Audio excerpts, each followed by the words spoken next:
अस्सलाम वालेकुम दोस्तों।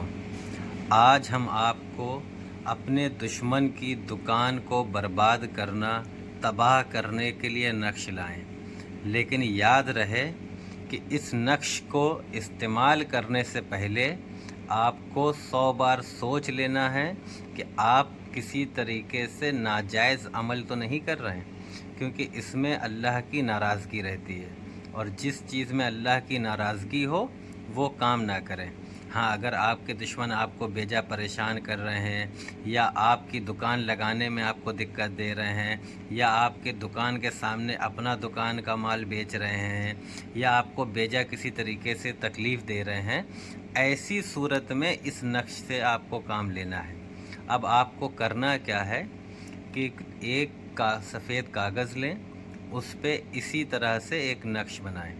अब नक्श बनाने के बाद आपको अलिफ़ के बाद ऐन लिखना है, और ऐन के नीचे उस शख्स का नाम लिखना है जिसका आपको दुकान बंद करनी है। उसके बाद आपको रोज़गार लिखना है, जिस चीज़ की उसकी दुकान है। मान लीजिए वो किसी चीज़ की दुकान है, जो भी पेशा है। जैसे मान लीजिए कोई कपड़े की दुकान है तो आपको यहाँ लिखना पड़ेगा कपड़ा। अगर मान लीजिए कि अगर कोई कन्फेक्शनरी की दुकान है तो कन्फेक्शनरी लिखना पड़ेगा। अगर मान लीजिए किसी और चीज़ की दुकान है, कोई होटल है, कोई खाने का है, किसी भी तरीके का रोज़गार, जो भी उसका पेशा है, उस पेशे को आपको यहाँ पे लिखना पड़ेगा।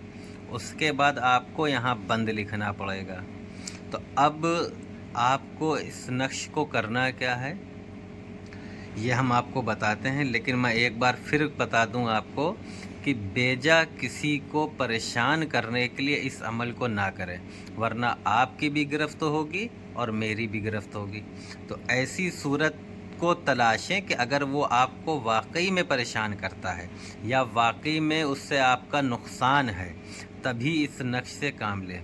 अब आप इस नक्श को लिखें, और लिखने के बाद इस नक्श को उसकी दुकान में किसी तरीके से दफन कर दें, या किसी चीज़ के नीचे दबा दें। अगर आप ये दोनों अमल में से कोई एक अमल करेंगे, इंशाअल्लाह आपके दुश्मन की दुकान जल्दी बंद हो जाएगी। और अगर आप ये अमल नहीं कर सकते हैं तो ऐसे 8 अदद नक्श लिखें, और लिखने के बाद इसको 7 लौंग और थोड़े कपूर के साथ सारा कागज़ आप जला लें।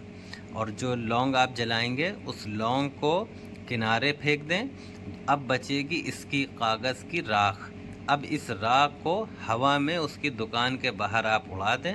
इंशाअल्लाह चंद रोज़ में आपके दुश्मन की दुकान बंद हो जाएगी।